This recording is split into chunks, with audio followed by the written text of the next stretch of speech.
Something came from Baltimore, Baltimore, Baltimore. Something came from Baltimore, Baltimore, Baltimore.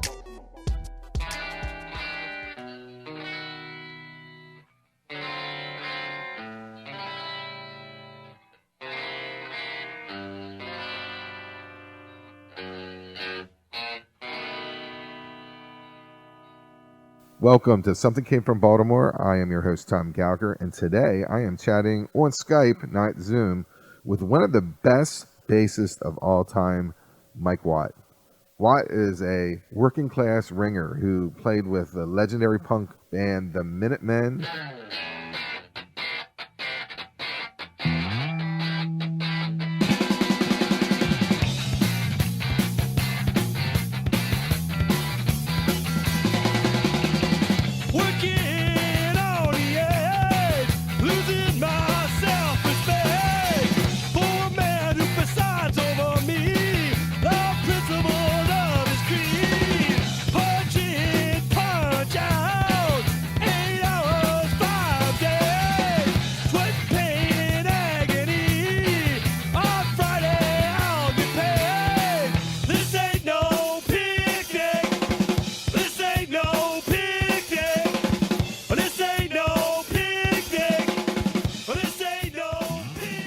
And then Fire Hose, The Stooges, Porno for Pyros, basically everyone. During the summer of COVID-19, I just was walking around for exercise, and I was listening to his radio show that I found called Watt from Pedro. It's a 3-hour radio show that starts off with a Coltrane song and gets into the music that I've never heard before. And I'm late for the party. Actually, Watt from Pedro has been around since May 2001. I thought we would chat about Coltrane, but we just talked about everything, and I mean everything. Here's the long form version of the interview with Mike Watt. We didn't edit anything out, and we hope you enjoy. Watt from Pedro show, January 25th, 2009 edition. The started off show with John Coltrane playing Offering, which actually came out after. It was done in the last year of his life. All right, so let's get into it. So, Mike Watt, welcome to Something Came from Baltimore. Baltimore. Yeah, we're in Baltimore. Yeah. I'll tell you about the first time I played Baltimore. It was with the Minutemen in February of 1983. Very cold, snowing. It was a place called the Marble Bar downtown, and it was kind of heavy. And but it was a good time.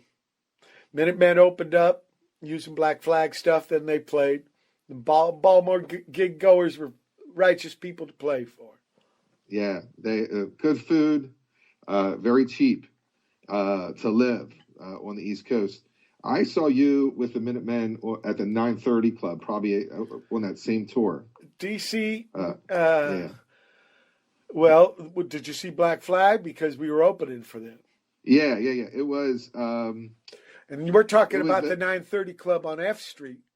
Yeah, the old one, the good one. Yeah. It was fun there. I agree, Tom. Yeah.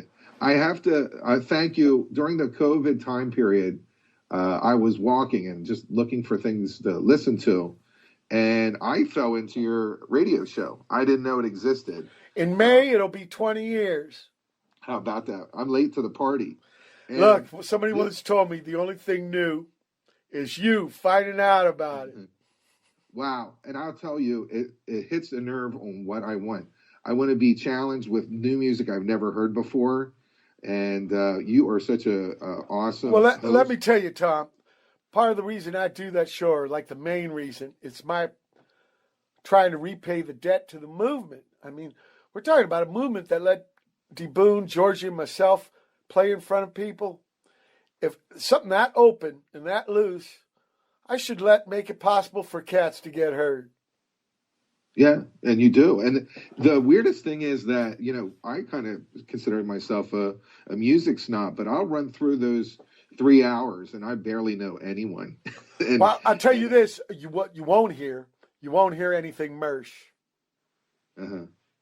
Well, you can already hear that on the other stuff. So I'm trying to play the stuff nobody else will play there, Tom. Yeah, that's why I appreciate it. I like each day it's a challenge. And you know, you're talking about COVID-19 days.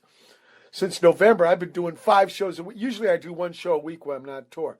But because of this situation, 5 shows a week. Yeah. All I with, counted. I think all with guests, too, which is pretty bitching. You know, for the 20 years, it ain't been guests every show, but I have been. And in fact, I had a righteous cat from Baltimore last month named Door.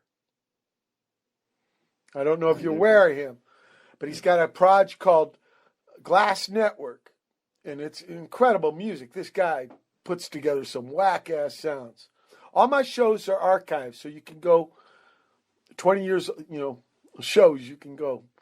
And but last month, this guy, his name Door, in Glass Network is his band, and man, he, very creative cat.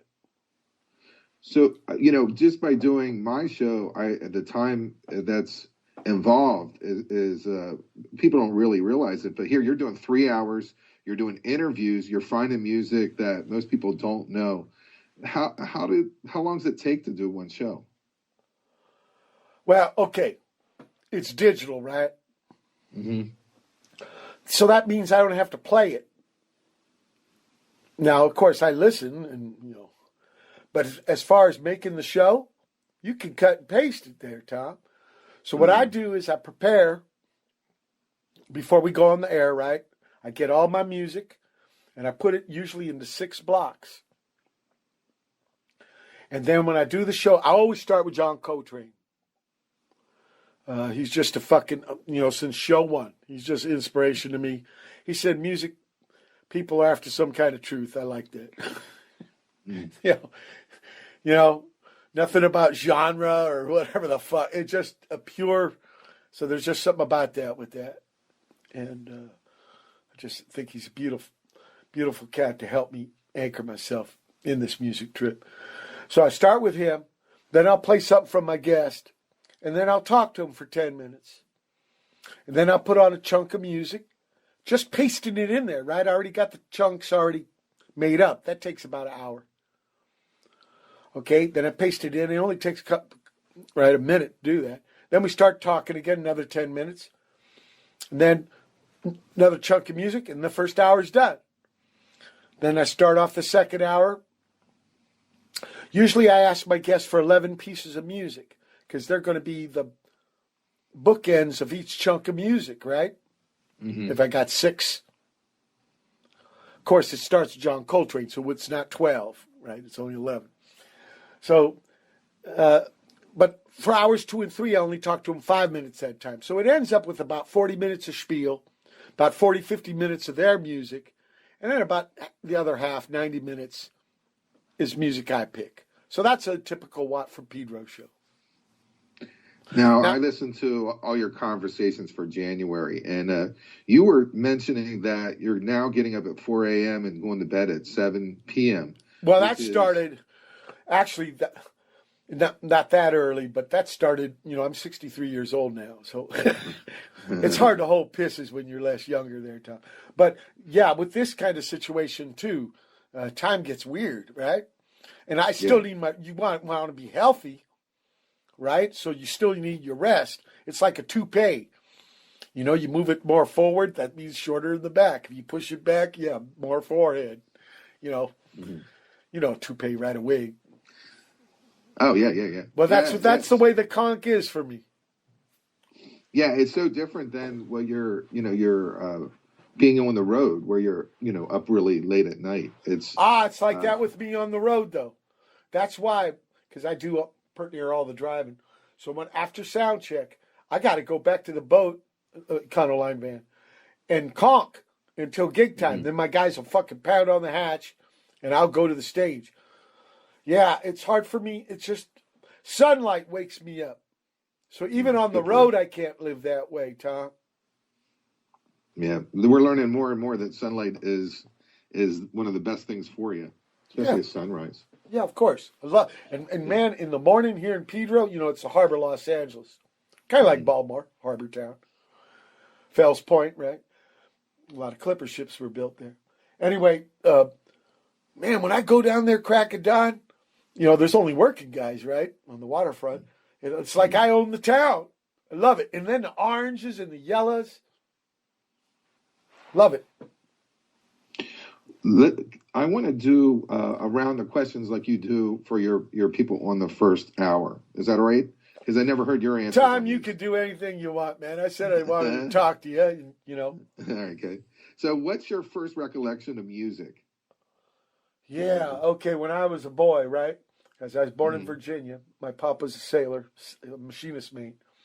And so music for me, I remember we had to move to upstate New York for a little bit for him to get nuclear training. Because he got learned in nuclear engine room stuff. So there was GE had a plant there, and my mom went on a fucking local TV show and sang Downtown, Petula Clark song. Yeah, so I remember that on the TV, seeing your ma. Only time she did something like that, I think when she was younger in Peoria, Illinois. As a teenager, she was. She was born in Wyoming, but it was a coal town, and when they ran out of coal, they shut it down. So she moves to Peoria, and she sang in a big band, I think. So I think I have a little. And her father did some vaudeville, so I have some showbiz. So that's my first recollection, is seeing my ma sing Downtown. Wow, I love that song. It's a great song. Do you remember that fucking clown who blew off the bomb a few weeks ago in Nashville played that before it went off. He did. Yeah, what the fuck's that about? Yeah, we don't hear any more about it. Like we don't. The news is so volatile; it keeps on moving that all of a sudden that's like a thing that you forgot. Yeah. It doesn't exist. Well, for me, it rang a bell because I saw my ma singing that song when I was a boy. He was a QAnon guy, right? Is that what his thing was? Was it? Man, all this conspiracy stuff. I gotta tell you, man, in the 80s, I got that book, Holy Blood, Holy Grail, and I worked for an old Mason, and I would check this stuff out, and he's swimming in the symbols, okay, but then to fucking, get the line on what the truth is and who's really running the show and the man behind the curtain, and these people are just so gullible. And there's other clowns making all kinds of money on their asses. And worse than that, the country's in jeopardy because people are going to give up on the dream. And we're going to go to war again.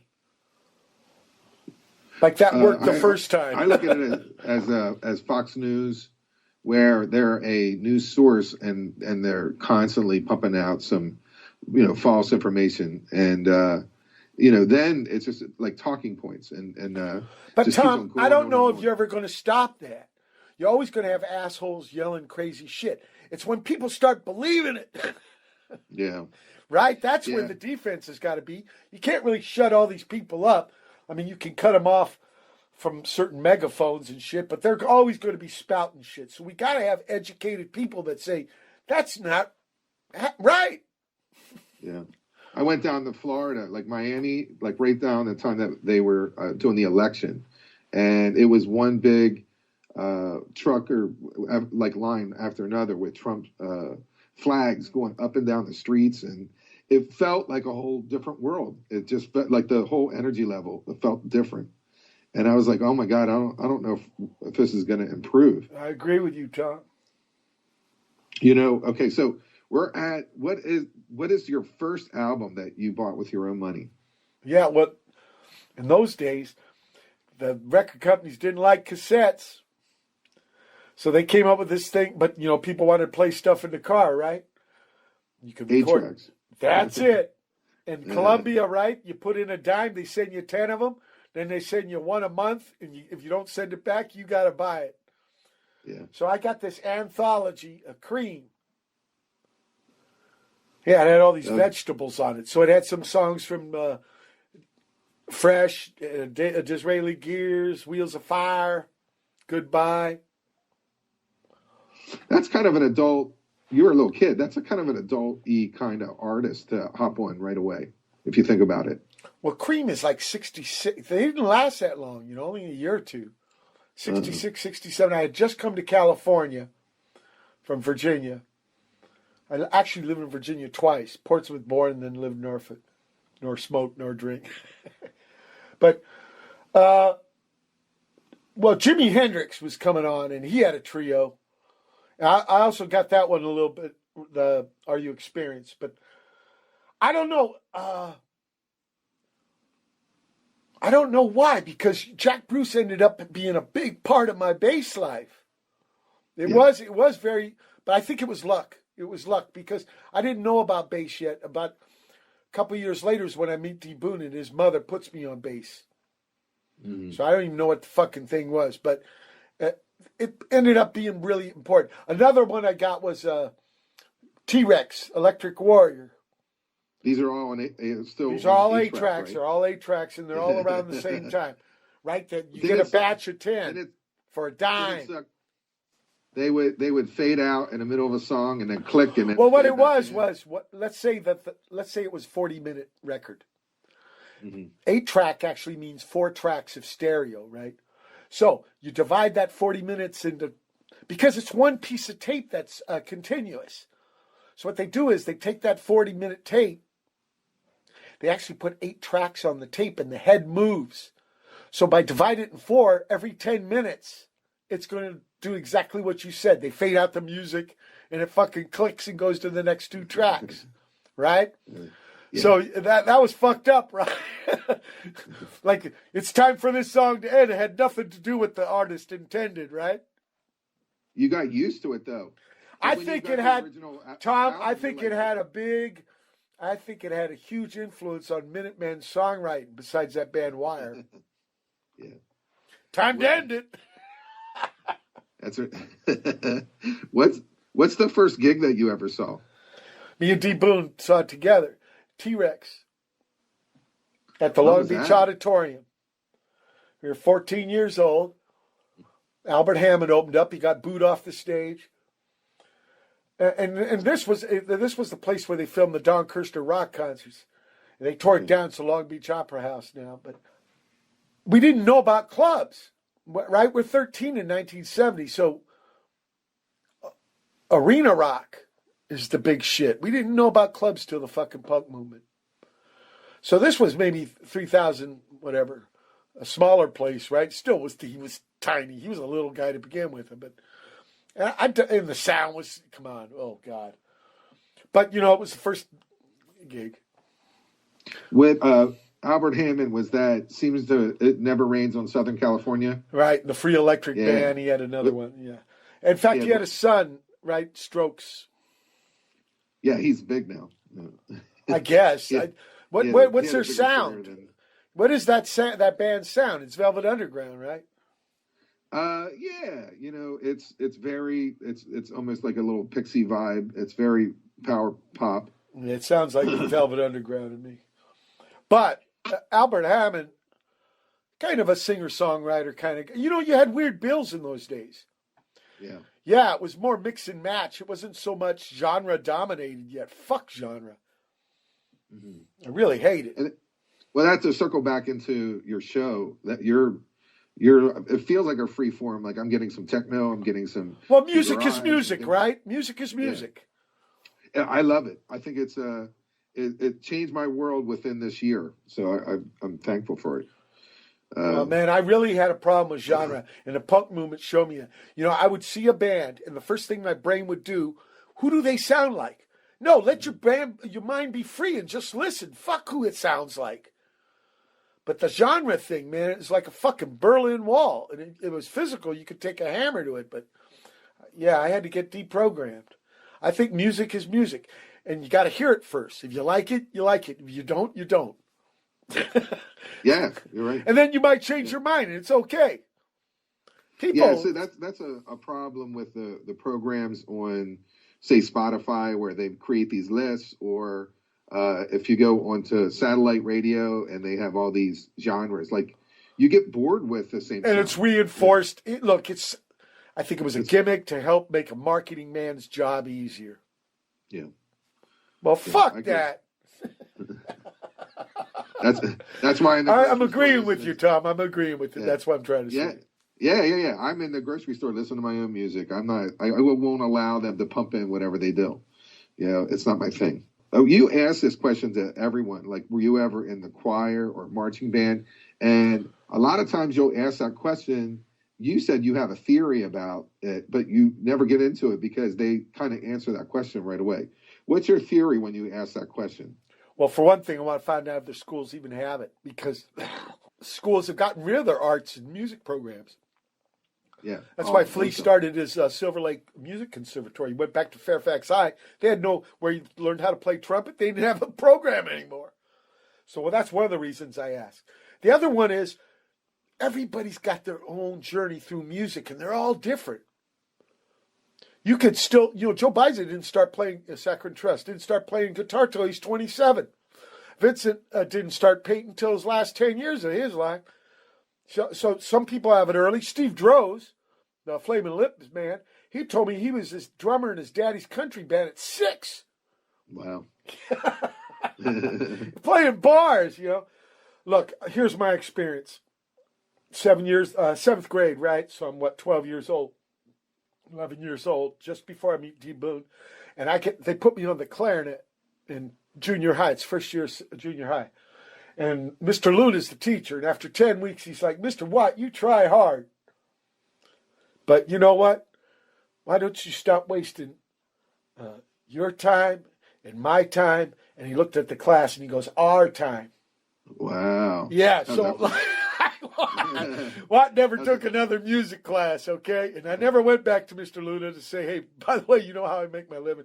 But it did traumatize me a little, so I ask about that. It's not like I'm against it. I'm not against anybody teaching anybody anything artistic. I think it's a beautiful thing to share. Yeah, I agree. Yeah, I had that kind of experience also. You are a lowercase writer. Except one specific example. Personal pronoun I. You'll do the I. Yeah. For me, lowercase personal pronoun I looks not happening. It just don't look right. So that's the one. And then sometimes I'll capitalize a whole word for emphasis. And it ain't going to have emphasis if I'm always using capitals.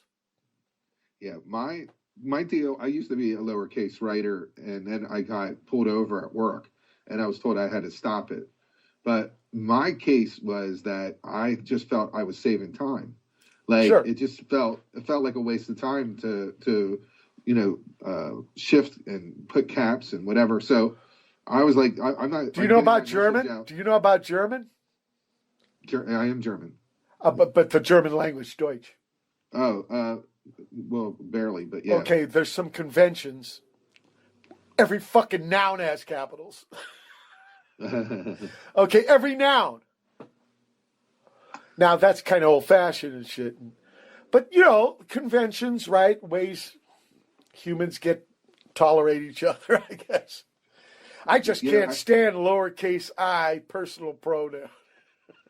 I looked at it online to say, when someone is a lowercase writer, what does that mean about their personality? And it said that you're an introvert, which I don't believe that to be true with you. I'm doing 5 shows a week, not 2 introverted. No. It's like, maybe it's your brother. Yeah, maybe and I perform in front of people. No, Tom, I agree with you. I like that saving time. Also, it gives the caps more emphasis. Yeah. Right? You get more contrast, right? You get more contrast. Yeah, and it's your style now. It's like your Prince. Like Prince had that weird. You know where I first got it? Where I first got it was the logo for Fire Hose. I wanted Fire Hose somehow to carry on Minuteman, but be different. And I thought it's a littler band, right? It's starting over. So if I make that first letter little, it's going to look little. And I use the same font. Remember letter set? You rub with a pencil. That's what I used for Minute. I used the same font. So, yeah. Having fun with letter cases. And with pewters, in some ways it's a very literate thing. I thought people would learn how to write better, but they don't, man. Using shit like there and your, there's different forms of writing that than speaking it, okay? Some people can't get that. Some of it's a contraction, some of it's an entirely different word. They're going to go over to their car over there. Oh, I'm that person. See? You know what? If I was president, I would ban the word there and just make it one word. Like, I don't. Well, what about the word red? You know. Huh? What about red? It's spelled the same way. It's just past tense. It depends on the context, right? Now we're getting into it. Yeah, you're right. Well, yeah, I would streamline some of that stuff. There is my Achilles heel. You want to talk about streamline. The Asian languages don't use pronouns.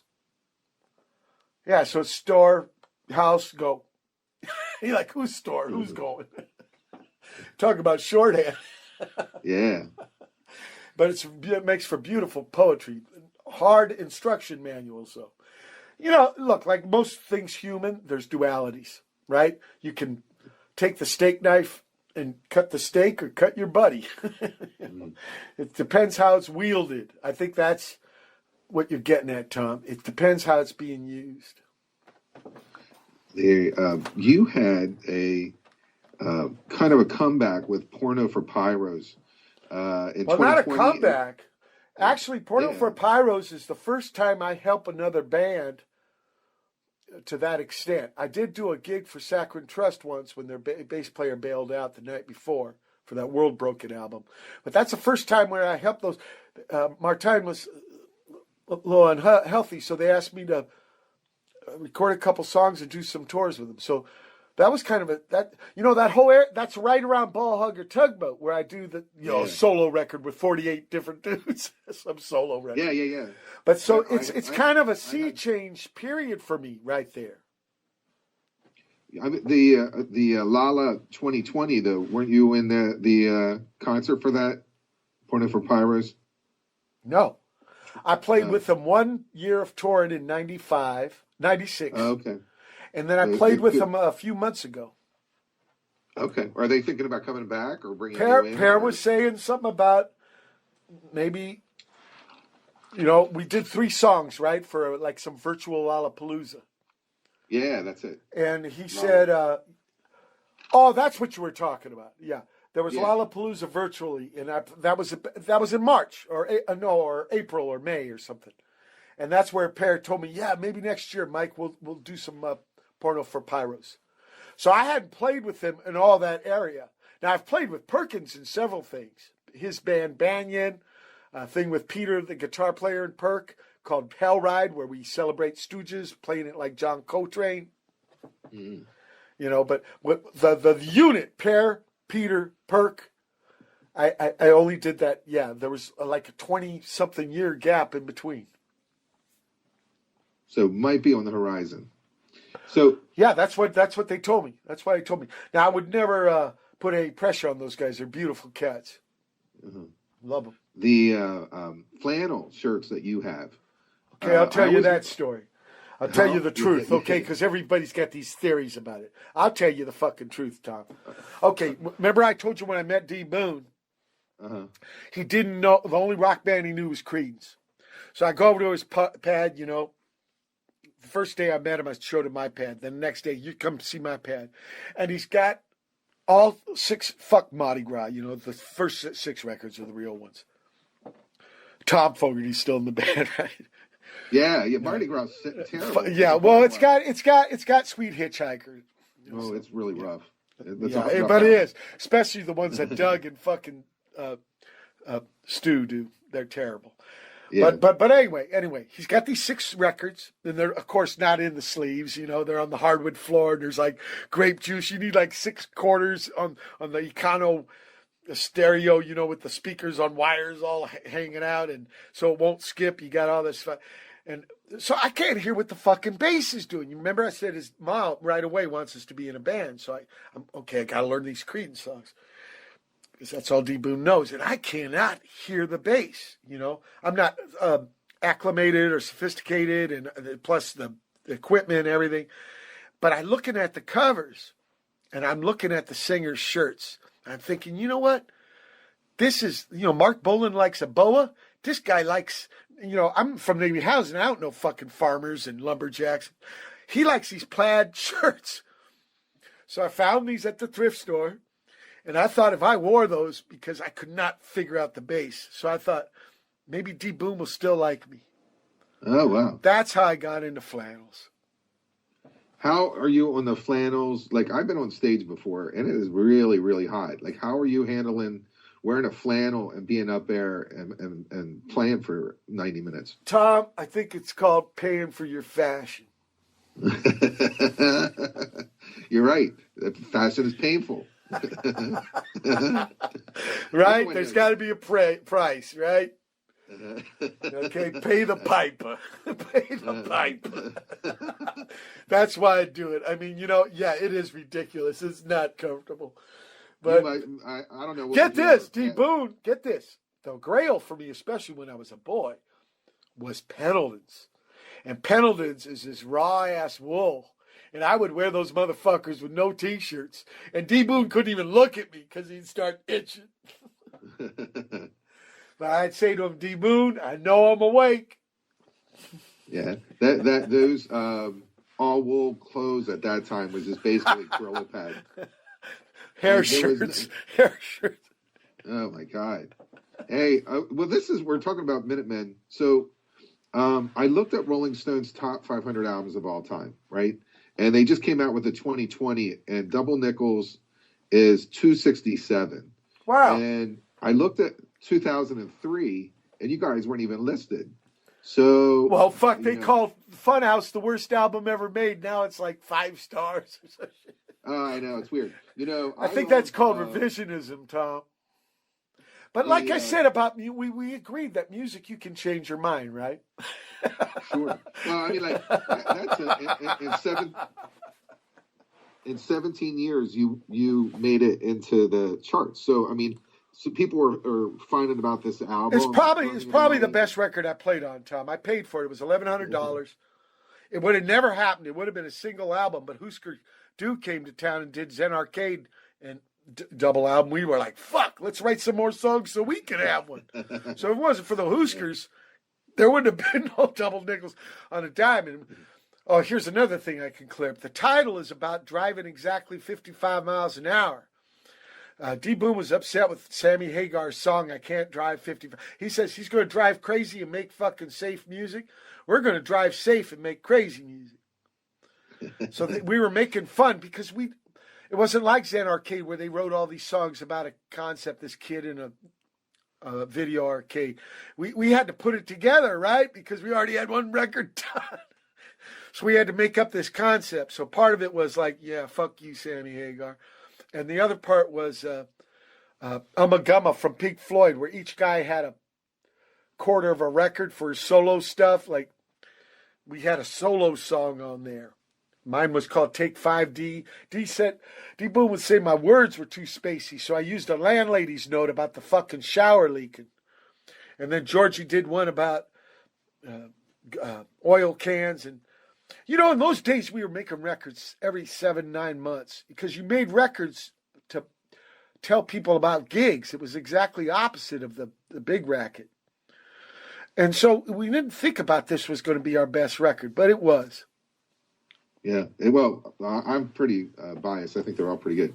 I watched that documentary that came out, and I had this idea. You're talking with Jamie Cano. Yeah, if I had money, like money in the pocket, I want to tell the Minuteman story like an after school special. I want to do like 5 episodes. Okay. Yeah. Those guys, Keith Sharon and Tim Irwin made that. And actually, there would have been no third opera, a hyphenated man, without them doing that. They were too young. They never got to see the Minutemen. So them making that documentary was their way of learning about the Minutemen. They only knew Fire Hose. And then, because of that, it was 2005, 2004 when they're making it. 5 it comes out. And they asked me to talk about the records. Now, I could not listen to Minutemen after D Boon got killed. Too sad. But then I had to listen to that stuff if I was going to talk about it for their documentary. So when I started listening, I got kind of fucking into it. I was like, man, I want to do this kind of music again. I like this little thing with no filler, just to the point and then you're done. Even though we got the idea from Wire, I still like the idea. So when it came to time to, I wanted to do the third opera. I did it in 30 parts, and it was like a minute. I was imagining a Minutemen gig, all these little parts to make one big song. So but in a way, you watch that documentary, and it's a bunch of other musicians saying how good we are. It's kind of embarrassing. But I do think one good thing they talk about, they talk to my ma. We talk about D. Boone's ma, Georgie's ma. The mas were very important. I like that. That's my favorite part of the documentary. Yeah, they were encouraging. I mean, and in some ways, Big time. T. Boone's mom was like, "You guys have a band. At least I know what you're doing." And yeah, and you're George Hurley's ma lets us prac in the shed. You know, my ma let D. Boone live when I had my knee surgeries, and we both had to live with her.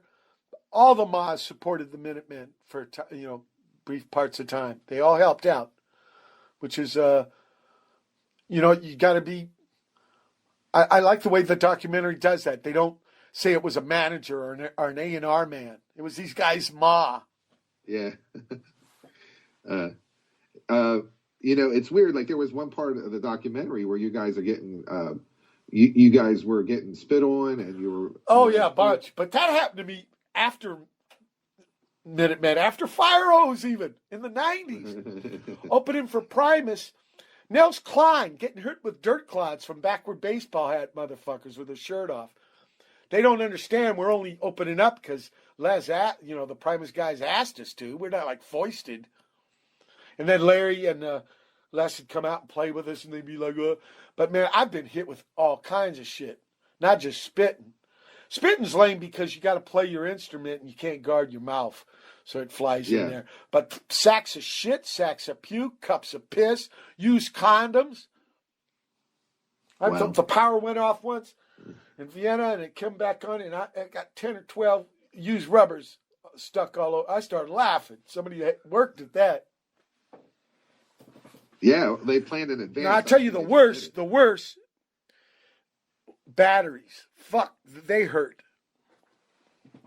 Like like small AA batteries and stuff. No, D's. What? Yeah, get hit in the chest with one of those motherfuckers. Yeah, Full beers too. You can't even see it coming, because it's dark normally. No. Well, yeah, it just hits you. You're playing. Yeah, the lights are in your eye. You don't know. Getting hit with shit. It happened to us in front of Primus, Beastie Boys, Black Flag, all kinds of different bands. We just thought it was kind of the way it was. It was usually in a situation where you're opening up, and they don't want to see you. We didn't pay to see you. In a way, is what they were saying. But other dudes would tell me, the REM guys, they would just boo. They didn't throw shit. But then I would meet guys years later. Yeah, I was part of those asshole jocks yelling at you. But you know what? I changed my mind. So you never know. You never know. Just a chance to get up in front of people and present some art.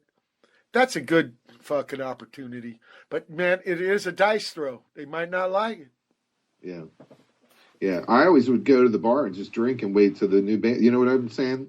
Like, I'll just, drink more and chill out and wait. What gets me is people who put together shows, they'll get opening bands that sound like the headliner. That's stupid.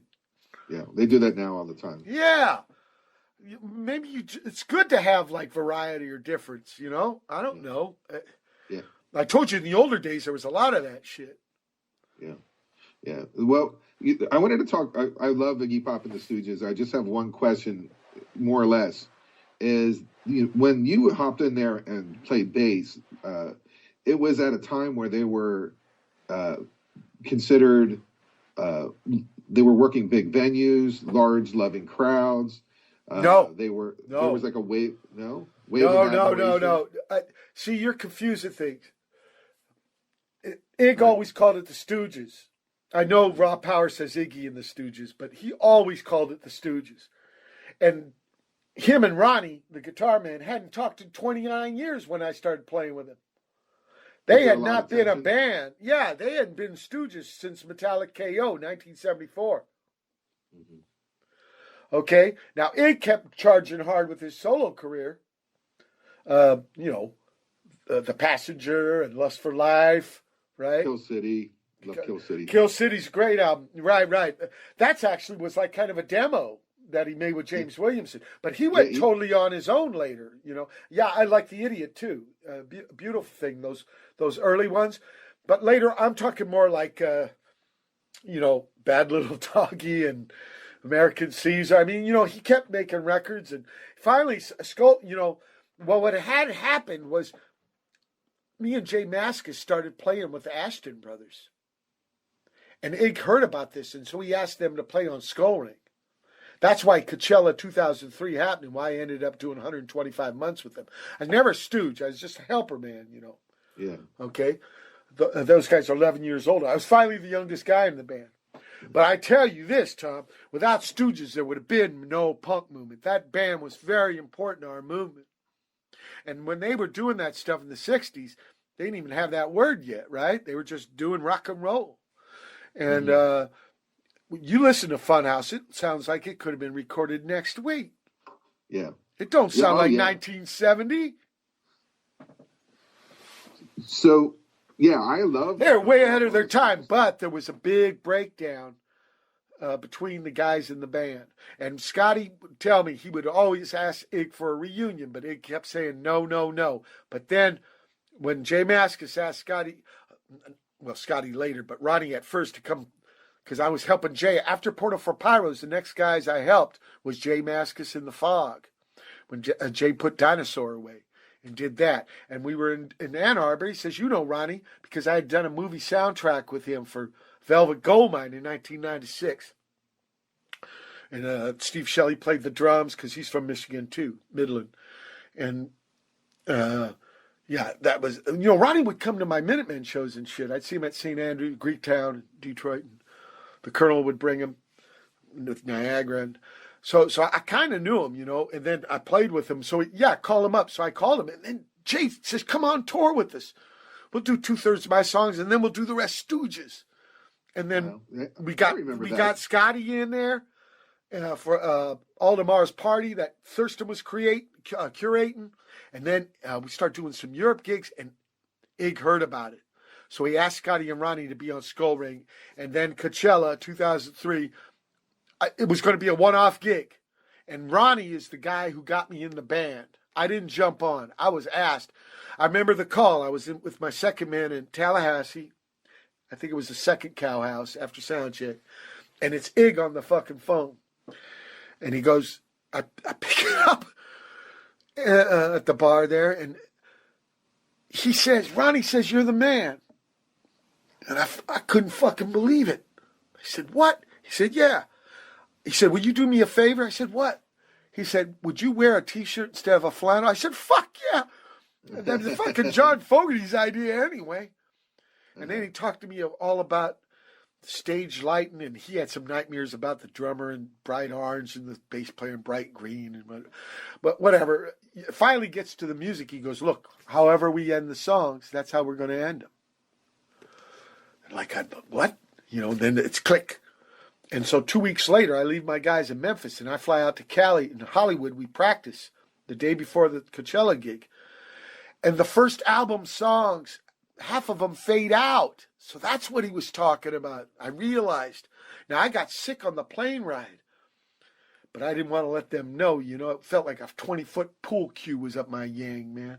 But I just, you know, shivers and all that shit, but didn't let them know. And then the gig came on, and that fucking gig blew that sickness out. I went back. I rejoined my guys in Raleigh and played 35 straight gigs. And then it wasn't a one-off. It turned into 125 months. Yeah. Playing with the Stooges. It was like going to the fucking well, man. You know how many things are second, third, fourth hand? I get to talk. Ronnie would say, I feel like the blues man on the porch. You know what I mean? I got to be right there. My ears, Tom, were the size of fucking elephant and sponges, man, just soaking shit up. Did they get along? Like during that tour? Absolutely. They love playing together again. Yeah. I mean, Yeah. like this is they're back. Like here, you're on stage with them, Yeah. and the crowd's not fighting them. The crowd is No. loving them. Well, there's nobody their age. The crowd is young people. They want to know where this punk music came from. Uh-huh. It wasn't an oldies act. It was trippy. It wasn't playing for people their age or even my age. Yeah.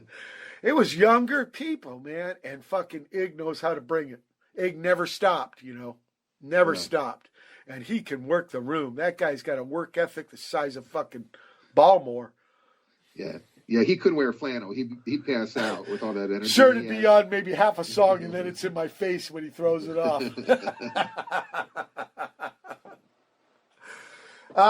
He was always, all of them were very kind to me. And they're really interesting people, man. Stooges sound like idiots, right?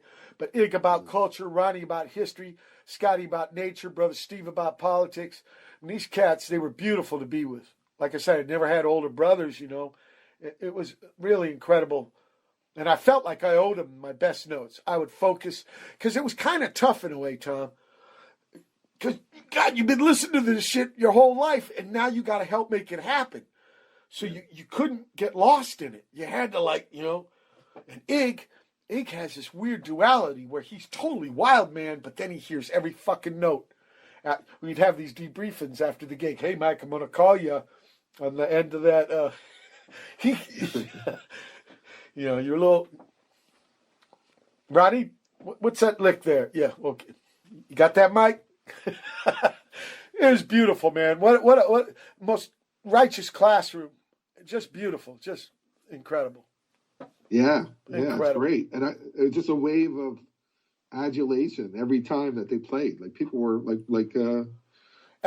usually after 1969 with Ronnie, he would tell the crowd, "We're the fucking Stooges." He never said, Iggy and the Stooges. We're the fucking Stooges. And then he would introduce to everybody, rock action, Ron Ashton, Steve McKay. And then from Pedro, and we call me the Minuteman. Man, they always showed me gigantic respect. They were beautiful cats. I was not like just a little side mouse with them. They were so kind to me. I remember when finally 5 times they were nominated to the Hall of Fame, and they finally made the last one. And Scotty on the podium, he says, Mike wasn't a stooge, but he could have been one. They were just beautiful to me, Tom. They really were. That's awesome. It really is. And Ronnie said to me once, I would stay with Ronnie, Mike, you're a good sailor. He'd roll me over, drink too much Jim Beam, roll me over so I don't choke on a puke. You're a good sailor, Mike. All right, so we're getting into this John Coltrane thing. All right. Okay. You like, this is what I did. I listened to every episode of January, and I started writing down like Coltrane songs that I loved, and then I stopped because it was getting to be too many. I got 500 of them on my iPod. You got the drum song on the on drum the thing. second. The drum thing. Yeah, oh my God, it's so good. And then My Little Brown Book you had with Duke. Well, yeah, that record's interesting. They trade rhythm sections. And then you had Walkin' with Yep. live. Well, beboppers, they would take old standards and then reinvent them. So what's up with John Coltrane? Why is he on your playlist, and what do you think about him? Well, I start every show. Now I'll be honest. From with show you. one, I start every show. I can handle Coltrane up until the trippier stuff, and I've never got into like the Cecil Taylor art of noise. There was a band called that. I remember. Yeah, well, I'm talking about the. They weren't too noisy. They were called the art of noise. They kind of wave. But I'm just saying, like he got really into like. They called it sheets. He called it sheets of sound. Yeah, and I respect it, but I it's hard to listen to. So I'm trying to figure out, like, is there a time period of his that you like, or I like it all, but I really got into him. Now I didn't know him until I met Pettibone. Pettibone played, in the punk movement in Hollywood in the 70s. incredibly deep music people. They're weirdos and stuff. You could tell how they didn't fit into society. But they were deep into music, man. And Pettibone played me Ascension. I thought this was a punk rocker. I knew he was older. I didn't know he was dead. You know, I grew up Navy housing, just like with the fucking flannels. I didn't know what that shit was.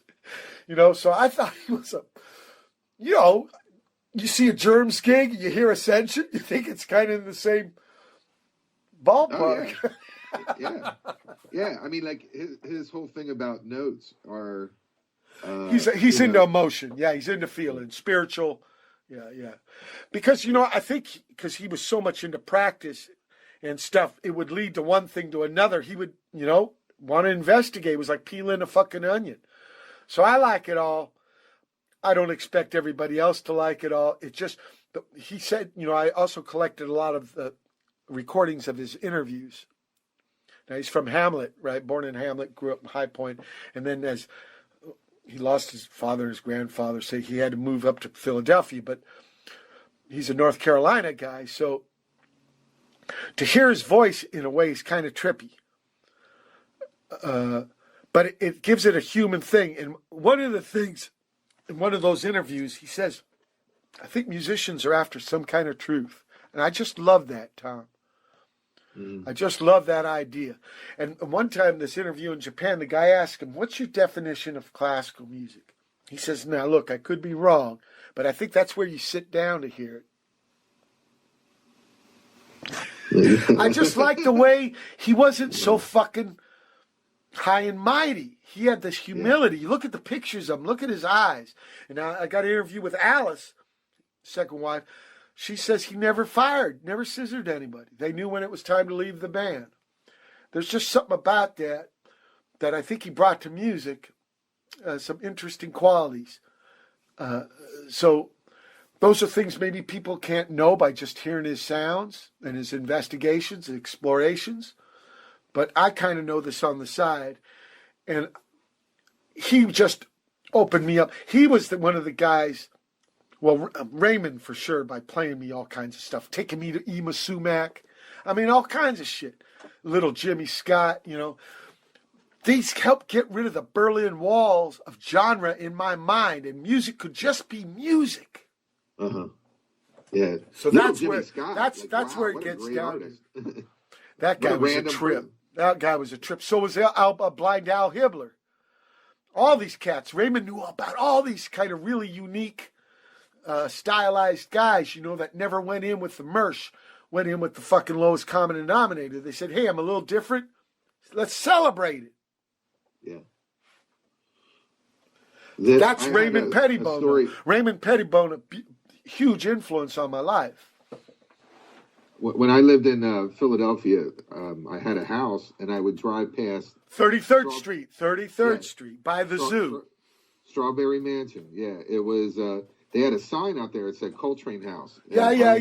It got knocked down by a car and they put it up. Some dude was doing... I always take my bands up there. There was a club there for a while, North Star Bar. Oh, yeah, I used to work there. Okay. Yeah, I had the piss troughs. They weren't in an operation, but you know where you never had to go to the head? You could piss right there at the bar. Tijuana was big with that shit. But anyway, I went up there and one of the work guys gave me I got a piece of the brick from that pad and I didn't ask for it. The guy gave it to me. It's tiny, and it's in my boat. Are you talking about the North Star? Well, that got knocked down. No, I'm talking about John Coltrane. No, they were restoring John Coltrane's house. That's the one, and Cousin Mary lived in there after he left, because he went and got a house on Long Island in Dix Hills with Alice. Well, my dream was, I was going to buy, I told people, I said, let's buy the Coltrane house, then buy the house beside it, and then the building right beside that is like a car repair shop. I said, we need to turn that car repair shop into like a juke joint and blow out the side of the building beside it. So you have Coltrane's house, and then you have this big, you know, like kind of indoor-outdoor blues, funk, jazz place. Well, you know, Cousin Mary in the late 90s, early 2000s had gigs in the backyard. Get out. Yeah. She sold, I think she sold it. Well, yeah, she passed away, too. She passed away. You know, he's got a song, right? Bum-ba-da, bum-ba-da, Well, that's Cousin Mary. And he said he was really particular about his eggs. He really liked sweet potato pie. Never wore shoes in the house, like me. You know, Cousin Mary's a trip. I read some interviews on her. John Coltrane grew up around a lot of women. Like I said, he lost his daddy, his grandfather, and they were like ministers and political guys. John Coltrane, yeah, he saw Malcolm X speak once. I mean, he wasn't overt or anything, but he liked about learning stuff. He read Albert Einstein. Interesting guy. Only made it to 40 years old. I went to his grave, Pine Lawn. You could take the train underneath Madison Square Garden, Long Island Railroad. Pine Lawn it's right next to Dix Hills. And first time I couldn't find him. There's thousands of graves. Second time I asked the gardener, and he's in the Garden of Sanctuary. And it was a twofer. At that time, Alice was still alive, so it was being ready for her. But he only made it to 40 years old. Yeah, well, he had heroin. He did heroin for 10 years, but he quit that 33rd Street house he bought with his GI money from being a sailor. And when Miles kicks him out of the band for nodding, and then Thelonious Monk lets him play with him for 9 months, that's where he quits upstairs in that pad. Locked himself away 2 weeks. And that's what Love Supreme's about. He wrote that at Dix Hill's house. But that's a thank you prayer. He even spells out the prayer in the piece for getting him off the shit. Wow. So, he was on heroin almost to the end then. No. 10 years. From 20 to 30. Yeah. 20 to 30. He quit the shit when I was born, 1957. And he died on Ronnie's birthday, 1967. July 17th. Born September 23rd. I really got into John Coltrane. I don't know why. I got this thing called The Reference. It's got every gig and recording he made. It cost me $175. I've never spent that much on a book, but I'll tell you, the pants shitter was last year Henry Kaiser asking me to do Love Supreme and Meditations, the two big suites. I said, no, man.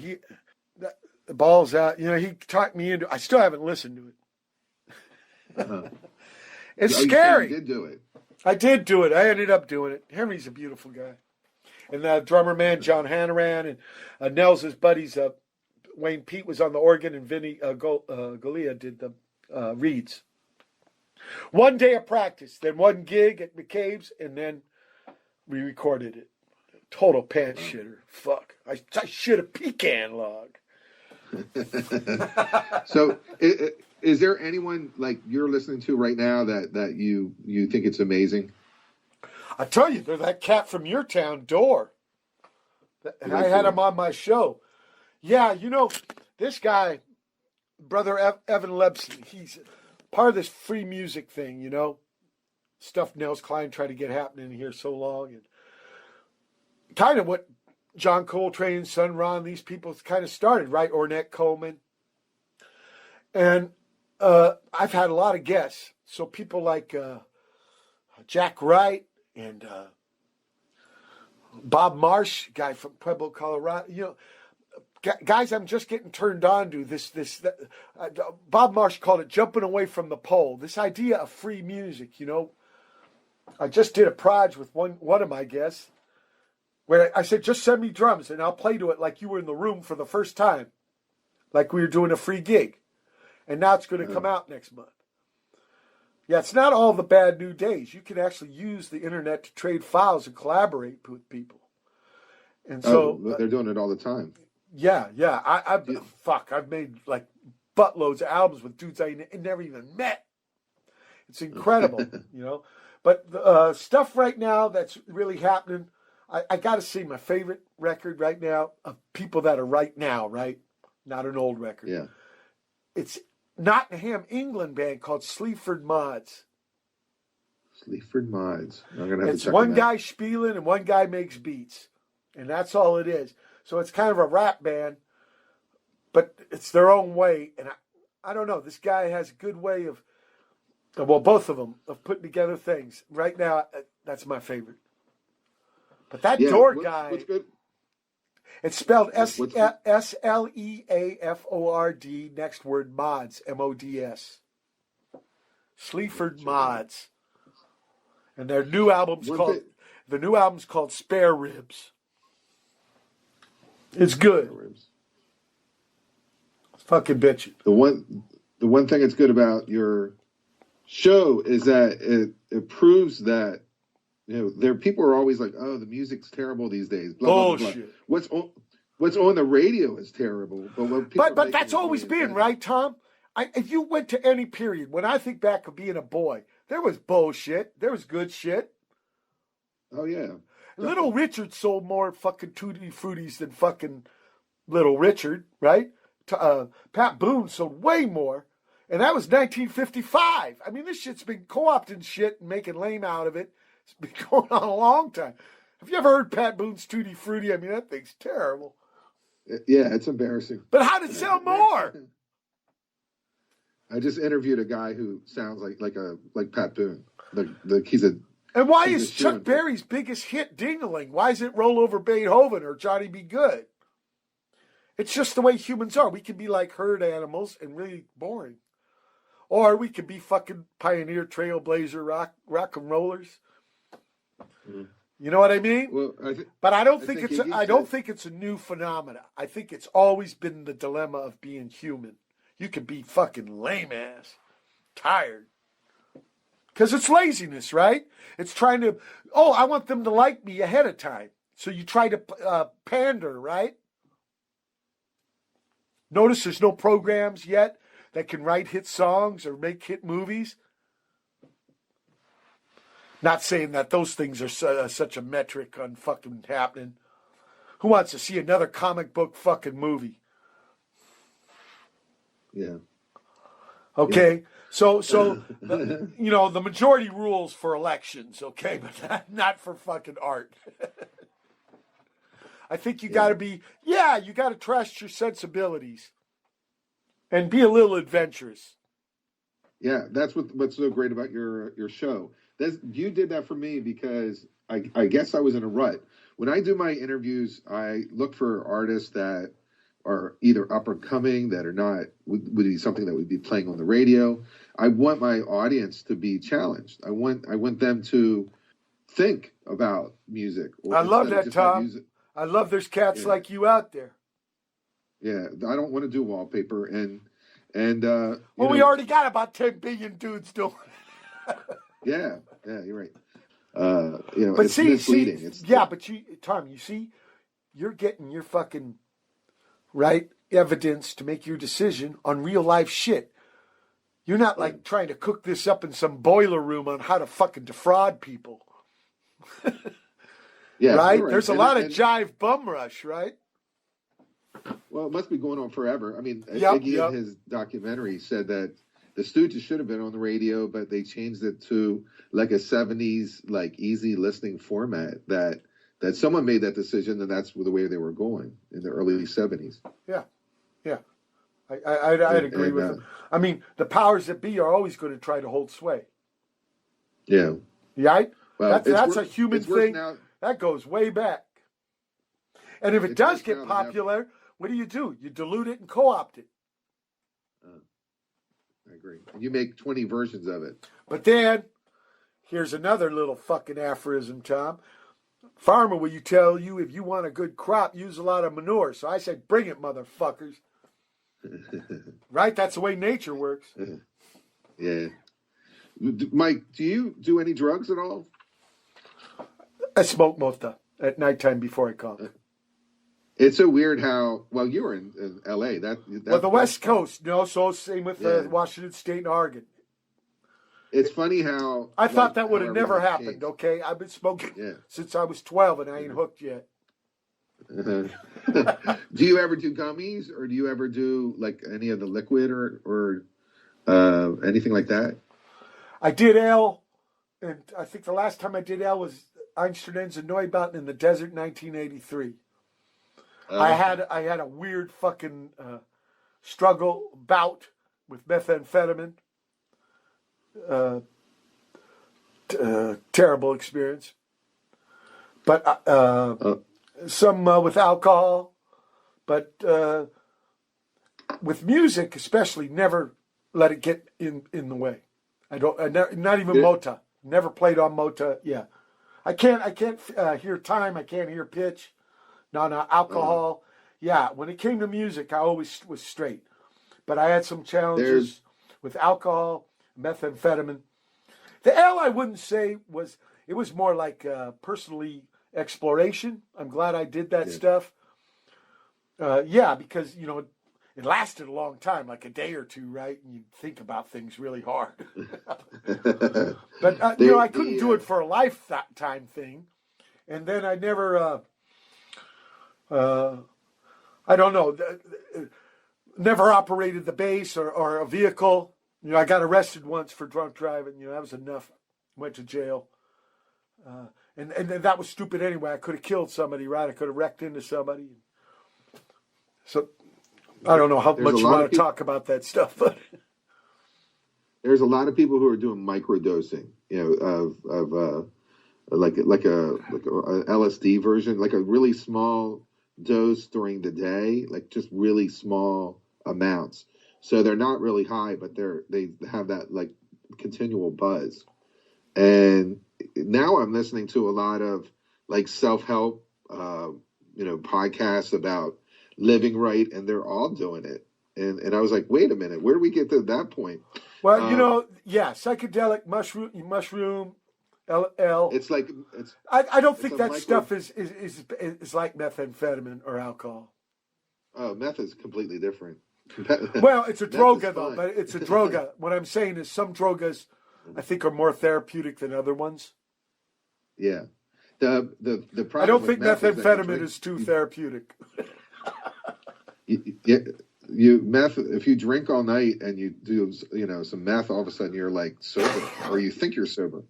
Yeah, because it blocks receptors that are telling you you're tired. But methamphetamine has no energy. It's just blocking tired receptors. Oh, okay. So you're running your body ragged. That's why, your face looks like a fucking catcher mitt at 40 years old. Yeah, well, at least you look, good for your age. So I didn't. It wasn't that long of a shift, but it was a night. It was, when I look back, and also I didn't do the thing about staying up 3 or 4 days. I made myself still conk. Yeah. So because that's real damage too. You need conk because for mental health. Yeah. Oh yeah. That's like the number one thing. Get some sleep. Well, it's also a bad poison too. The shit they make that fucking shit with. But the not sleeping is really bad for your health, mental health. Yeah, I agree. Yeah. The nickname of this town here is Speedro, right? I know about a working town, right? So that's why I kind of fell into that stuff, and it's not happening. It seduces you. Oh, I could do some more work, but you don't do good work, and you can't think straight. Your mind is in wheels and spinning and spinning. And so glad to be away from that. Yeah.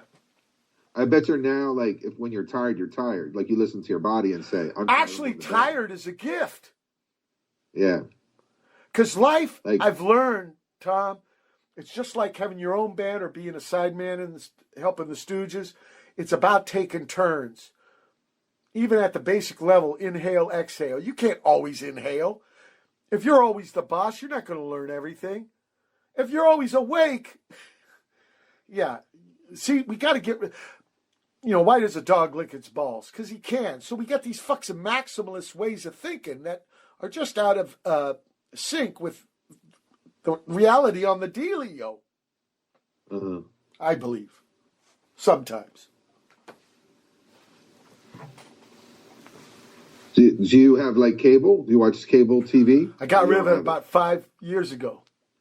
It was $120 a month for fucking 500 channels I didn't watch. So what I do is I got to have internet anyway. So I got a TV that can get the Wi-Fi, and I watch YouTube.com. You know how many documentaries and shit's on there? And oh no, it's great, isn't it? If you could do a desert island disc, I would say give me YouTube. I'd be fine. You know what I mean? There's all those kind of. Here's what happened when I was a boy in upstate New York. My mom bought a World Book Encyclopedia from a door-to-door salesman, and I started with A. I was like 5 years old, and it started with A, right? And yeah, you didn't have the hyperlink yet, but I was on the way. Just I said, why not get the disease of curiosity? Yeah. And the other shit, pawn shop, it's killing time. This is bullshit. It was Pedro. You made it sound very country at the time when you were being raised there. I looked at some pictures before I called you. It looks very contemporary and it looks busy. It's the biggest harbor in the United States now. But it wasn't like that when you were when raised I came there, because I came here because my pop was a machinist mate in the Navy, engine room guy. And if you look on a map, Pedro's a lot closer to Vietnam than Virginia. So the base, there was a Navy base here. We were fighting a war. That war ends. The container, which was actually invented in New Jersey, Sealand, a guy named Macmillan, and then Mao Zedong dies and China's open for business. So the harbor changes from a Navy base into container terminal. And it's pretty industrialized. All that Asia trade comes through here. Big cam boats. My second men are both longshoremen, guys who load and unload those boats. It's the main work here. But it was barren because there was a lot of refineries here and stuff. But it's pretty industrial. But there is still nature because we're at the end of the coast, right? Los Angeles ends. Western Avenue ends, right? That street that goes all through L.A. ends in Pedro because we're the most south point. Politically, we're part of the city of Los Angeles. They got a 4th Street. We got a 4th Street. So they said, okay, Pedro, you can keep your name. But we're politically part of Los Angeles because that harbor is incredibly... that's the moneymaker. They want to keep it in the. You know it. So there's like 80. Now I came here when I was 9. Okay, 1967. So, I remember back, fireflies, crab apples, honeysuckle, cardinals, then sweaty summers, freezing winters. Yeah. Look, I can paddle a kayak on New Year's Day. Right now it's 75, 76 degrees outside. I got seduced by the weather here. Yeah. So I toured, right? If you call a tour more than a month, I've done 67 of them. But the bungee cord just snaps me back. And I love going back through to Virginia and stuff and all. In fact, I love every part of the country. And then the other countries I've played too. Every place has got something to teach you, it's interesting. But as far as like calm with the weather, this fucking place here. And I got bad joints, born with bad knees. And so when it gets that damp cold, boy, do I hurt. So we got a dry thing here. Because it's a desert, right? Yeah. Plus there's mountains. If you want snow, it's there too. I mean, there's some negative stuff too, believe me. Every place got positive and negatives. And like I said, on tour, I get to check out everybody else. What I try to do is go in the spring and fall, because that's usually when the seasons are flipping over, and you got a little bit of Pedro weather there. Right? You could be in fucking Gainesville, and it's like Pedro. There's no humidity. Yeah. Gainesville in the summer is... Oh, my God. Oh, my God. Fucking in the summertime, what about Montreal? Beautiful city, but sweatier than a motherfucker. St. Louis. It's not really a north-south thing. It's an east of the Rockies thing. Yeah, St. Louis is painful. Ooh. Ooh. Yeah, I had a job offer there, and my dad worked there for a while. He goes, look, it is hot as hell. William S. Burroughs from there. He is painfully cold in the winter. Yeah. The Midwest people are strong. They're strong people. Yeah, because they got the best of both worlds. That sweaty-ass summer and then freezing-ass Chicago, oh my God. So I got spoiled, I got to say, Tom. Yeah, you've been there. Have you had that house? I got to let you go. Not a house. It's an apartment. Did you want a house or you didn't want to be bothered? No, it costs a lot of money. But you've been there since 1967. Yeah, but come on, I lived in Navy housing then. I'm from working class people. I'm not from big money, Trying to make a living at music, you got to live econo unless you win the fucking sucker boy lotto. I was going to ask you if you were financially sound because I always freak out about Billy Zoom from X, where he had all his health scares and he couldn't afford to pay his bills, and that shocked me. I thought they were Yeah, but he's got a house in Orange County. He's raising a family. Different thing than Watt. Watt's man alone in an apartment. Bones, I save because when you live econo, you learn right? You learn these skills as a kid, right? One of the questions I ask on my show is, what was the first record you bought with your own money? Because when you're a kid, you ain't got a lot of money. We learn to lose those skills, but not if you're a bass player. And if you want to keep doing it for a living. It's a weird racket. Yeah, it is. Well, I mean, you're still in demand, and I'm sure you're busy, but you're definitely pumping out the radio show now. Okay. Do you have anything coming up? Well, I'm collaborating like crazy with different people, okay, but no gigs planned yet, no. But look, we got to get the vaccines in the arms. It's going to happen. Yeah. I never said canceled. I always said postponed. Yeah. Yeah, it was. Think about those guys. Think about those guys, Tom, that were fucking 18 years old in 1941 with Pearl Harbor. I think people are a little fucking soft. A lot of generations get handed really big challenges. The Stooges guys, okay, being with them and them talking to me about having to get all fucked up and pretend you're not suited for the Army, getting a letter from the psychiatrist because they're going to draft you and send you to Vietnam. People are a little soft, crying about being bored. This is a fucking yeah. So I'm going to get off the high chair about this shit, okay? But I don't want to sit on my hands. Music is a lifeline, so I'm purely into it now, right? But not gig wise, but hopefully. When someone tells me they're bored, I just say, you don't have any imagination. Yeah. I said, you can't figure out what to do. I don't have the TV on. Motherfuckers kicking down your door and say, hey, there's a new boss in town. How'd you like that shit, right? Yeah. I mean, this virus is terrible. It killed my aunt, and some musician friends of mine. And we got to be careful and stuff. But some generations had way more horrible challenges than us.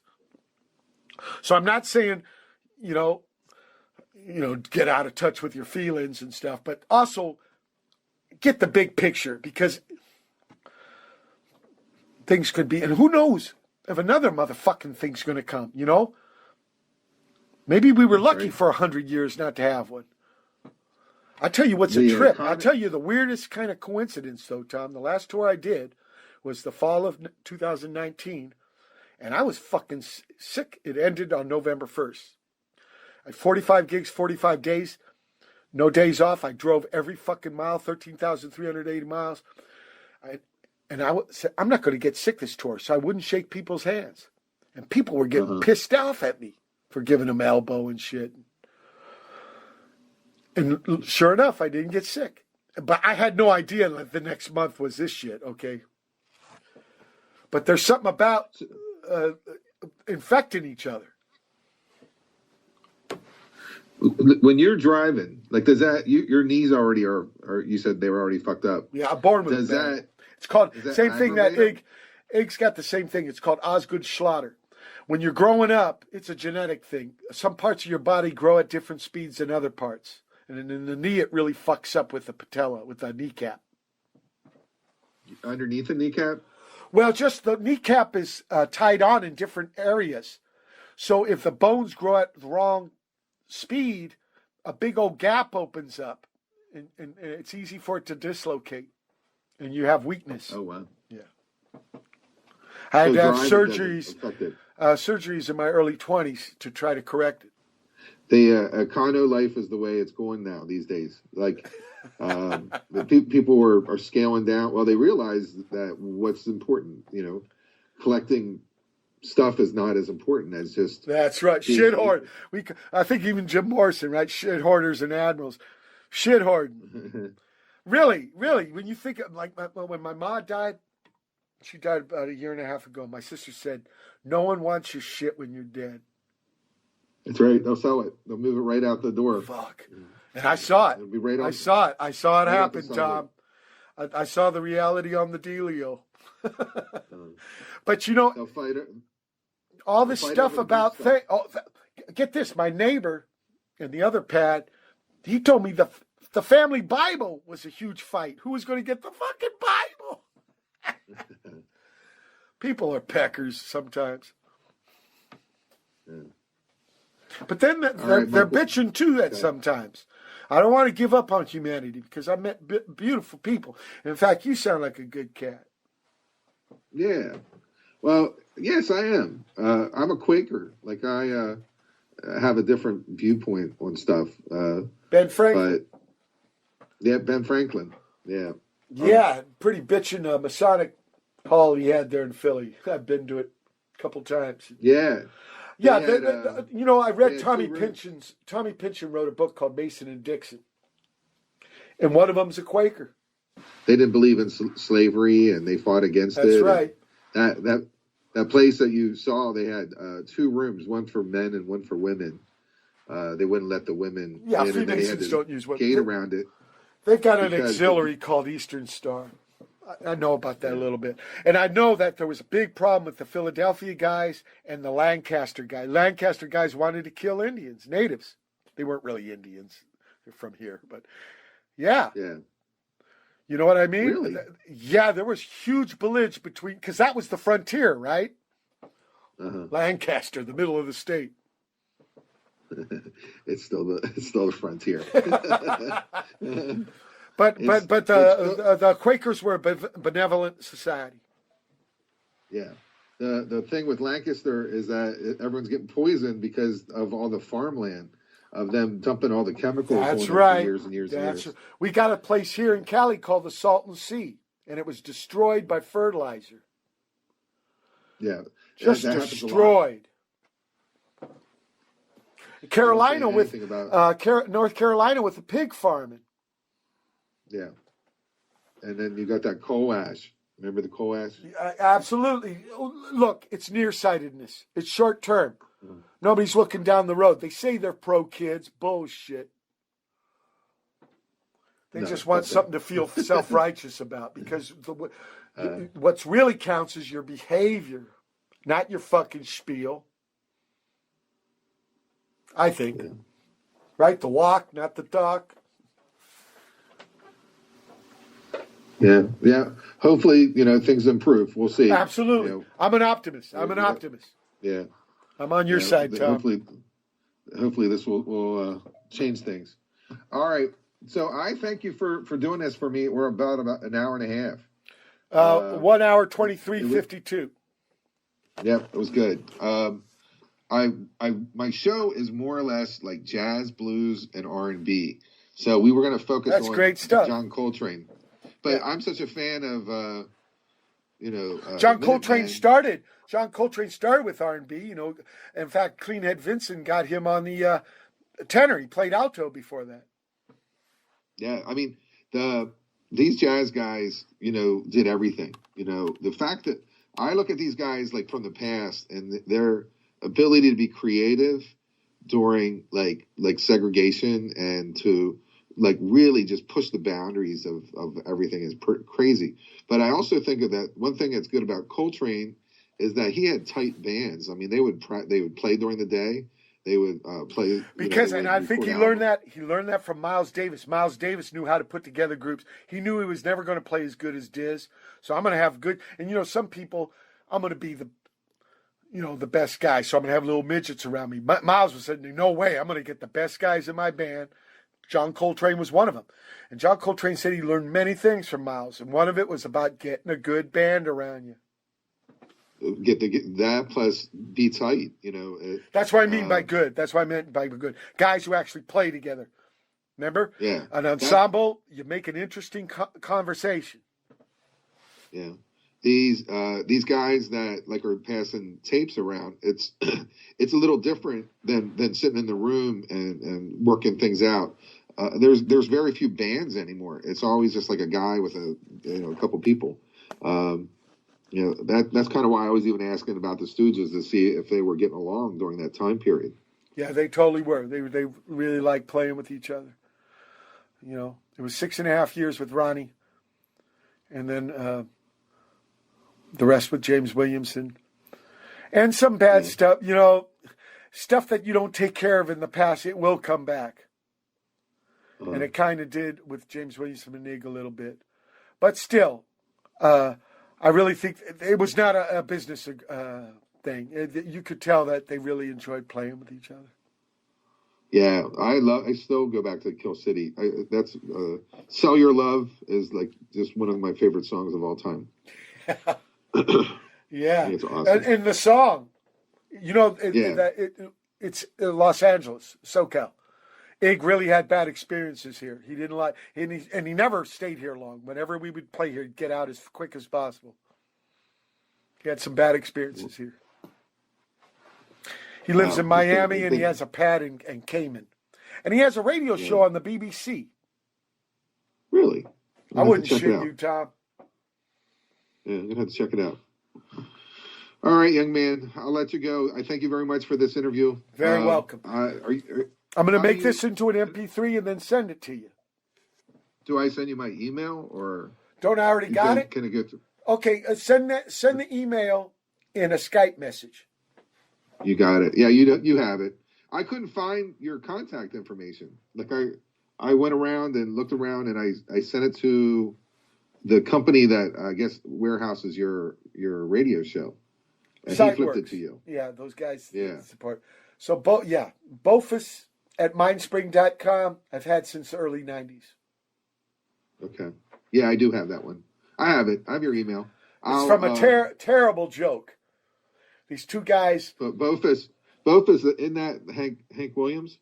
Well, there's this fucking Bacifus. You're thinking about the son, Hank Williams II, right? Yeah. But Bofus, there's these two guys that are riding around, and they got a camera, and they see these two ladies, and hey, you want to take our picture? But first, you got to focus.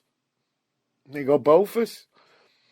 Now, I thought when email started, it was always between two people, Bofus. So I used that shitty joke for my handle. Truth be told, Tom. Truth be told. Yeah. But please send me right now with the chat boards. Put your email on there. You got it. All right. I really appreciate it. It was fun. A dream come true. I talked to John Doe this year. Great cat. He spent time in Baltimore. Oh yeah, he hated it. Yeah, he half of the interview was him telling me why he hated it, and I told him, I said I moved here because I love John Waters, and if it could be any wackier or the same as a John Waters movie, I'm in, and he goes, they are dumb motherfuckers there. He goes, everyone is stupid. I'll tell you this. I'll tell you a little tiny John Waters story. I was reading his book, right, where he talks about the hitchhiking one. No, this one's all his role models. Like he starts off with who's a black singer, R&B singer. Otis Redding. No. This guy's still alive. He was a big heartthrob to women, but he liked guys. Freddie Jackson. No. Luther Vandross. Michael. American music. Remember that band? He had a song about this guy's feet. Johnny Mathis. Wow. He's the first one. And Little Richard's in there. All kinds of people. He got his mustache from Little Richard. So, but anyway, when I finish reading the book, I give it to Ig on tour, and he looks at it, and he sees J.W. because it's written in John Waters' own hand, right? And he goes, Mike, I've been getting Christmas cards every year, and I thought it was fucking James Williamson. He was getting them from John Waters. I interviewed Chris France from Talking Heads. Drummer man. He talked about getting Christmas cards from John Waters. You know who I get a Christmas card from that's famous? Who's that? Paul Rubin. What's his name? Oh, okay. What's his name in Rick? Oh, Pee Wee Herman? That's it.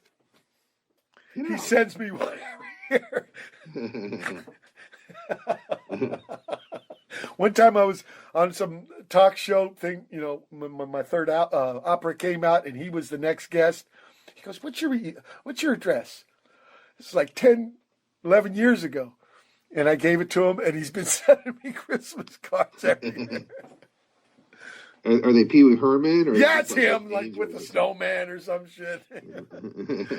But he'll sign him Paul, but it's him in the picture. That character, cool. The character. You're a big deal. John Doe was a big deal.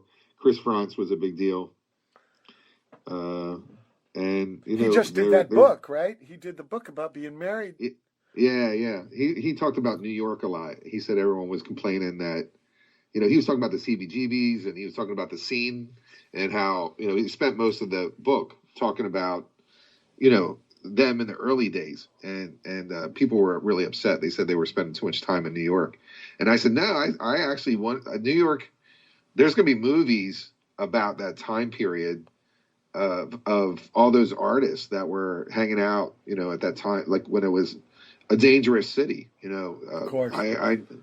It seems a lot of stuff I read with Chris, they want to talk about David. Yeah, well, he didn't want to talk about David. Yeah, I can imagine. He had enough about David. Yeah, I can imagine. But it seems like every time, and same with Tina. You see it. Although there's a great BBC thing where Tina talks about bass. Uh-huh. It's great. Yeah. It's a great show. I think her bass playing is awesome. What do you think of her bass playing? I really like it. It's pneumatic. It pumps up. Her parts are really econo, but they're in the smart play. Bass, because of the big wavelengths, if you play too many notes, it gets too tiny. You got to pick the right notes. It's not the most notes like guitar or piano. Yeah. So, and she's really smart about her note choices. Yeah, that's funny because a couple other people said the same thing. Like what she said, playing is not complicated, but it's perfect for what it is. Look, you got to aid and abet the tune, right? Even if you're the lead guitar guy, at the end of the day, it's all one sound coming out of the speaker, the tune. Yeah. Yeah. Well, look at Psycho Killer. That's one note. That's a fucking great bass line. When you hear that note, it's Psycho Killer. Like, oh yeah, fuck yeah. I mean, there's even more econo lines than that. Think about, James Jamerson's the big daddy, the guy with the Motown. He's on 200 top tens, and his name's only on one of them. But what about the bass line he's got for My Girl? Boom, boom, boom, boom, boom, boom, boom, boom. You bet. It's almost a kick drum thing. Man, there's something about...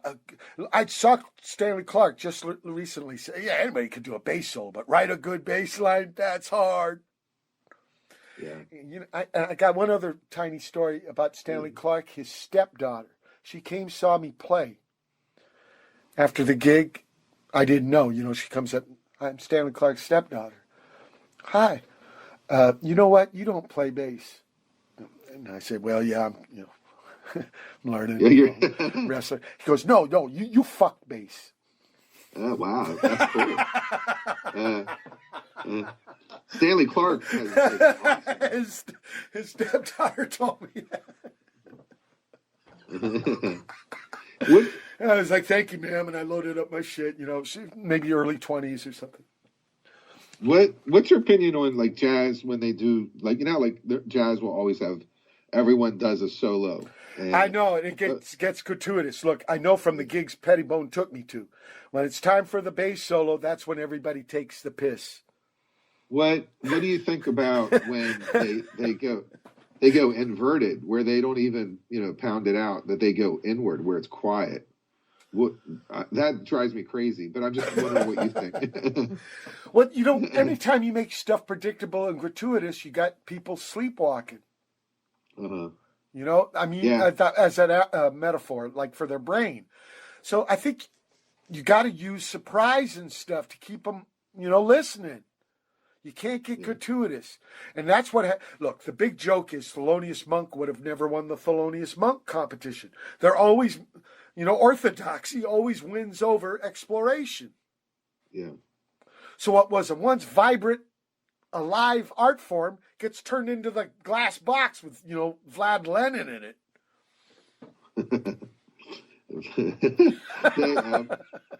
That weird looking skin. Let the Hey, guy rest.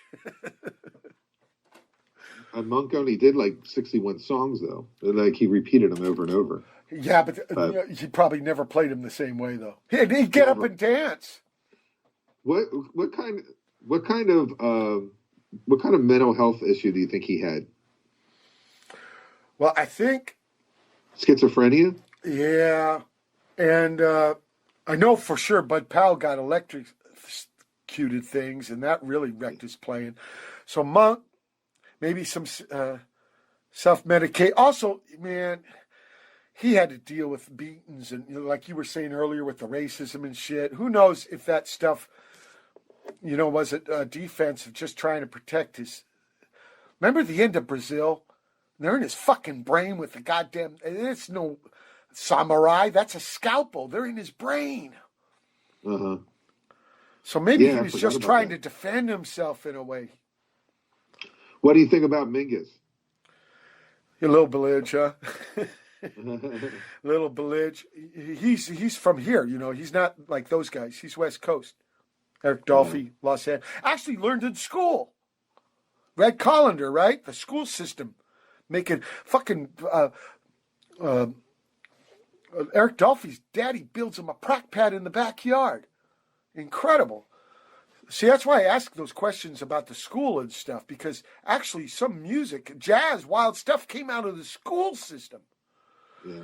And Beneath the Underdog, great book. Probably some of it's bullshit, but yeah. And he never composed on I read bass. that. He had sex with like 27 women at one time or something. To understand me is to understand three. Yeah, I know. And he's over the top and shit. But there's something about him. He's a force of life. He's something that the jazz scene needed in a way. Yeah, I read this weird thing where Stanley Clarke in the late 60s, Atlantic Records got him together, and he wanted to show him Take the A Train. And Stanley Clarke, I don't need to learn that song. And then Charlie Mingus hated electric bass. So it was like, you had some larger-than-life personalities in a way, but, I mean, his music is trippy. He took the Duke Ellington thing and then made it all like fucking Spike Jones. He interesting composer, interesting music he's guy. a fantastic composer. Yeah. Hey, did you ever read that Sue Mingus book where he went to Brazil, I think, to try to fix his Lou Gehrig's disease, like towards the end, and Yeah. he never talked to his son, and his son came down.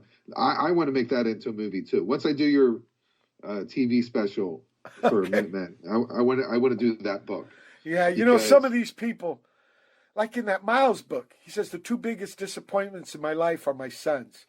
And then me and Raymond met one of the sons who was doing a photography thing of his stuff. And he knew all about Black Flag and Minuteman. And I was thinking, why did Miles write that? Yeah, some of these guys had kind of, what did Orson Welles call it? Unfortunate personalities. He said he had one. He did. I met him once. We have this chili dog thing in Hollywood called Pink's. Uh-huh. And he had one in each hand. And I go, Mr. Wells. He goes, I'd shake your hand, Mr. Young man, but I am busy. He had a chili dog in each hand. And he was giant.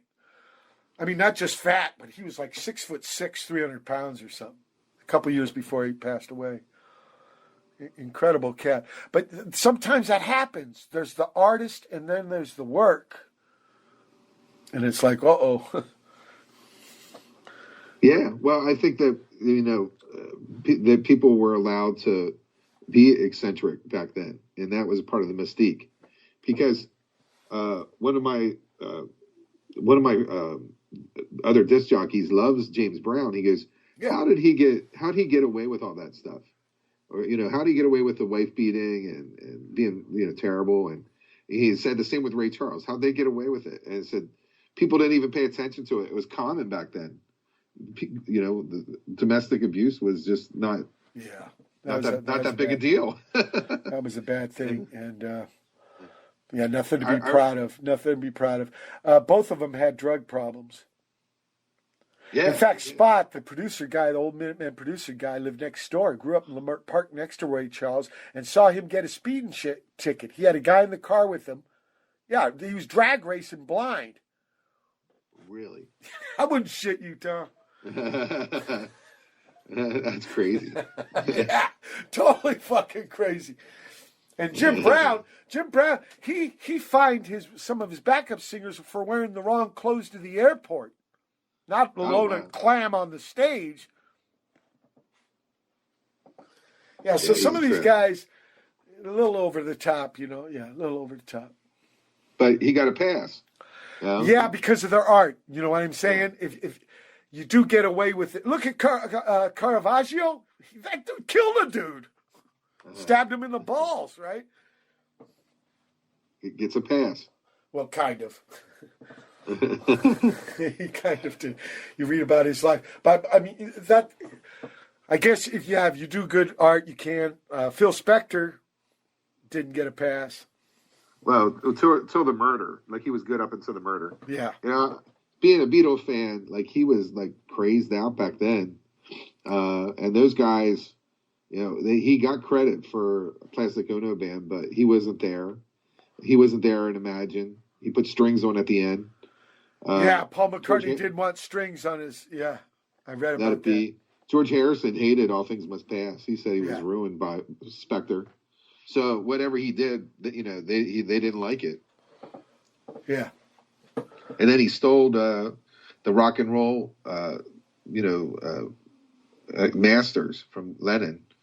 Wouldn't give them back for like over a year or so. No, I'm not a big fan of Phil Spector, not even of his work. You know, I like some sounds a lot better from other people than him. Tony Visconti. Listen to fucking Slider. Awesome. Slider is such a bitchin'. That snare drum sound. And Flo and Eddie sounds so good. What do you think of Tony doing remakes of Bowie stuff? Like that Lodger album he did, I thought was fantastic. The remake of it. Yeah, but what did he end up doing? Like many Bowie albums. He ended up doing many. And he plays bass on Width of a Circle, Man Who Sold the World. Yeah. In fact, he's got a Watt Plower bass. I saw a picture of him with him. He lives up in Woodstock. They're going to tour on that. They're going to do that album from beginning to end. Well, you know, I like his. I would take Tony Visconti's production work over Phil Spector any day. All right, I agree with you. You know, Bob Inzer was really good too. Bob Inzer, Alice Cooper. Yeah, I think he had a wide range of artists that he worked with. He did really good. My favorite of his is Berlin, Lou Reed. Yep, definitely. I think he did the first Peter Gabriel album. I think he did AC/DC, I think. Pink Floyd, good stuff. Well, I know he made Alice Cooper. Yeah. And he helped Kiss too, right? The Destroyer, I think, is him. Yeah, good stuff. Yeah. Producing is a hard job. In fact, there's a joke about it, right? Like, how many producers does it take to screw in a light bulb? I don't know. What do you think? Because that's their favorite. My friend had a band and hated Todd Rundgren. Said he was ridiculous. It was like doing exactly the same thing that you said. What do you think? Yeah. Okay, we're going to move on. Yeah, so you're just buying the name for the album cover. Well, yeah, he got a hit off of it, but he wasn't the only one. Everyone else complained about Todd Rundgren too. Patti Smith. No, I've heard it. I've heard it too. Yeah. But he got some hits. When you get a track record, you can go ahead and do it. Well, that's the thing about humans. They want the shortcut sometimes, but there ain't no shortcut on the truth. That's why I play John Coltrane first every show. Yeah, you're right. And I'm glad you did. And I'm glad that we talked. This was a lot of fun. This is beyond my expectations. I have no idea how I'm going to cut this down. Or if I do it at all, just let it go. Okay. Look, one of the reasons why I think it was good is because you asked some fucking happening stuff and not the same old. Oh, good. Yeah, well, there's stuff that I wanted to know. personally, and then I just really I think it's cool the way you ask your questions, and I wanted to see what you did, and there's a reason why you do what you do. So I wanted to know what that was. What was the reasoning for all your questions? And it's interesting what people are saying. Like now that I've listened to a lot, I'm kind of key on what they say, and you're really, really responsive to people, and you really work with them and make it really like a great conversation. I mean, most kind. I mean, I think just music's an important thing, and if people are going to put their balls out to do it and really try and not take the shortcut, they deserve some respect from Watt. You could. I agree. Okay. I agree. And yeah, keep on doing what you're doing. Okay. And I thank you for the time. I'm going to flip you my email. Please. And this was a blast. So, okay, brother. Thank you. I appreciate it. Big love, Tom. All right.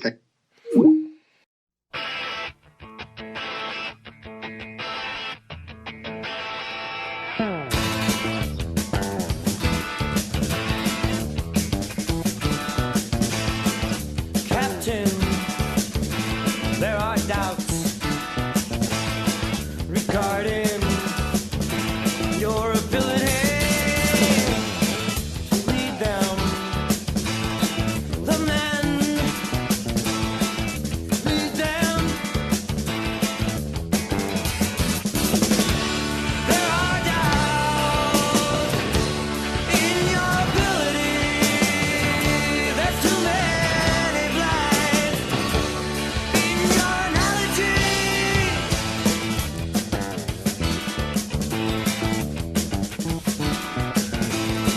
Lieutenant, there is talk pertaining interpretation of problems. Describe them. Problems. I hope you enjoyed Something Came from Baltimore today. Subscribe to that podcast. Then flip it to 5 people who love music.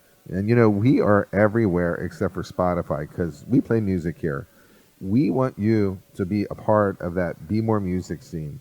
We are also on thebox.com and on Patreon. Thank you for your support. That's it. Did pretty good.